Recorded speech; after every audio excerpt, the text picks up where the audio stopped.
23 নম্বর অঙ্ক করব।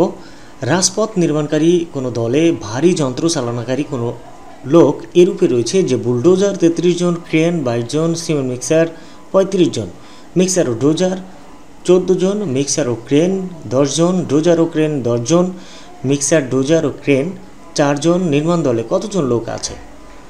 খুব সহজ একটা অঙ্ক। আমি আগেই বলেছিলাম যে সেটের প্রত্যেকটা অঙ্ক কিন্তু কোনো না কোনো জরিপের উপর ভিত্তি করেই হয়ে থাকে। তো এখানে ঠিক তিনটা বিষয় আগে আমাদের খুঁজে বের করতে হবে যে কোন বিষয়গুলো নিয়ে জরিপ করেছে। দেখুন এখানে বুলডোজার চালাতে পারে, কেউ ক্রেন চালাতে পারে এবং মিক্সার, এই যে সিমেন্ট মিক্সার করতে পারে। এই তিন ধরনের লোকের উপরে কিন্তু জরিপটা চালানো হয়েছে।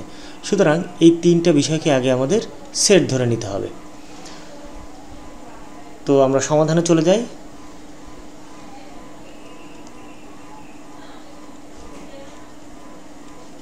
সমাধান ধরি বা মনে করি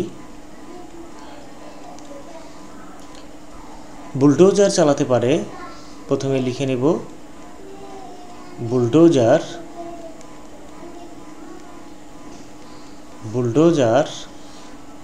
চালাতে পারে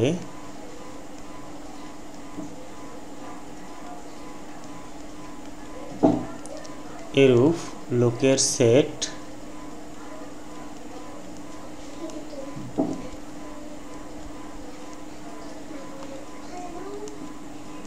এ। তারপর হচ্ছে ক্রেন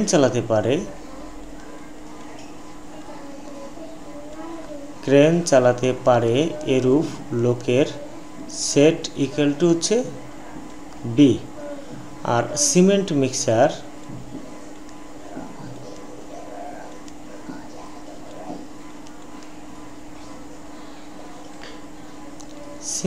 মিক্সার করতে পারে এরূপ লোকের সেট হলো সি। তো আমাদের প্রথম যে কাজটা সেটা কিন্তু আমরা কমপ্লিট করে ফেললাম। প্রথম কাজটা কি ছিল? যে আগে যে তিনটা বিষয় নিয়ে জরিপ করা হয়েছে সেই বিষয়গুলোকে সেট ধরে নেওয়া। তো আমরা সেটাই করে নিলাম। এবার আমরা প্রশ্ন মতে লিখব।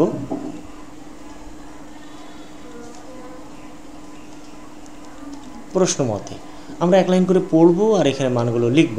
প্রথমে বুলডোজার 33 জন চালাতে পারে, সো আমরা এখানে লিখব number of A equal to কতজন হবে? এখানে জাস্ট 33 জন।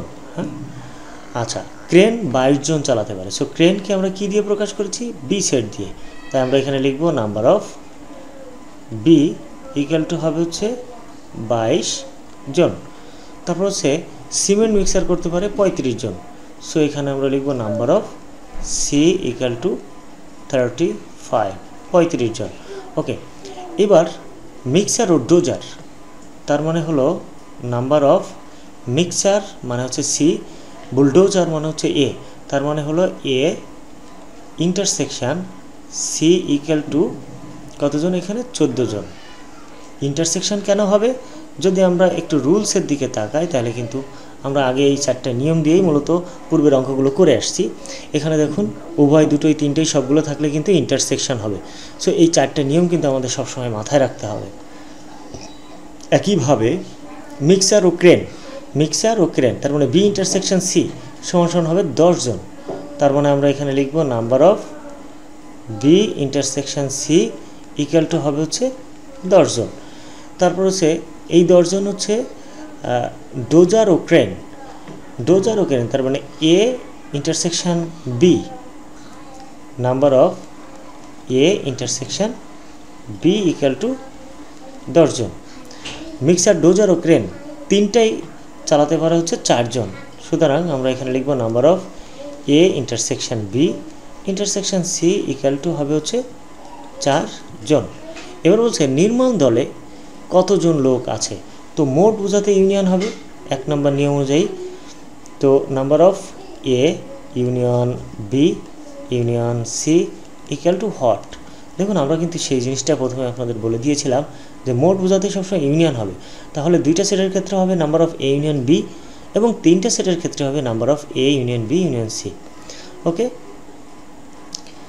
তো এখন আমাদের যে কাজটা করতে হবে সেটা হলো আমরা এবার সূত্রটা দিয়ে মানটা বসিয়ে ফেলব। আচ্ছা, একটু স্পেসটা করে নেই, যেহেতু উপরের বিষয়গুলো আমাদের এখন আর খুব বেশি প্রয়োজন নেই। আমরা এবার এখানে লিখি, আমরা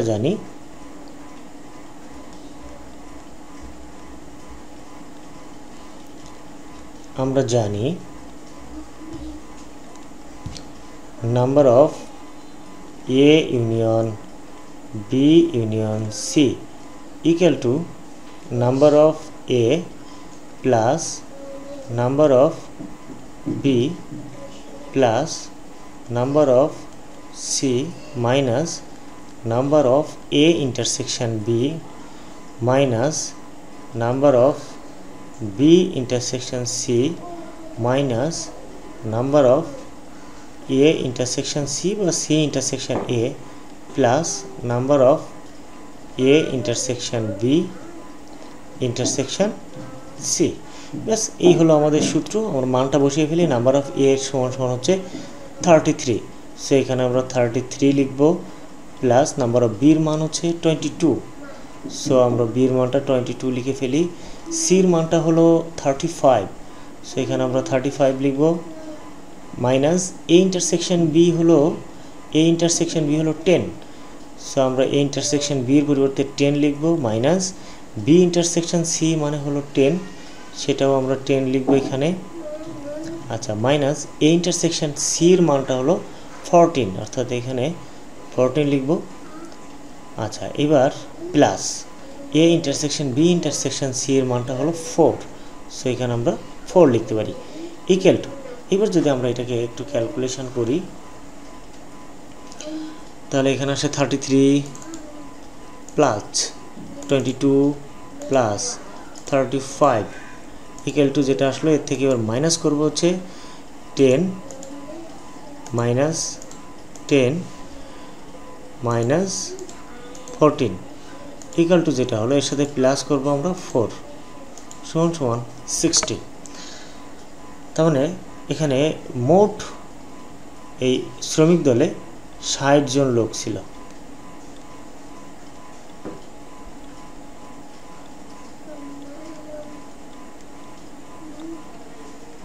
উত্তর। আশা করি অঙ্কগুলো তোমাদের কাছে খুব সহজ মনে হচ্ছে। এরপর কোনো প্রশ্ন থাকলে অবশ্যই কমেন্টস করতে হবে, আমি তার উত্তর দেওয়ার চেষ্টা করব ইনশাল্লাহ। এই হচ্ছে অঙ্ক, খুব ছোট ছোট অঙ্ক এবং খুব সিম্পল অঙ্ক। এরপরে আমরা আরও একটু অ্যাডভান্স লেভেলের অঙ্কগুলো করব, একটু জটিল অঙ্কে যাব। তো প্রাথমিক এই অঙ্কগুলো বেশি বেশি যারা প্র্যাকটিস করবে তাদের জন্য ওই কঠিন অঙ্কগুলো কিন্তু অনেকটাই সহজ হয়ে যাবে।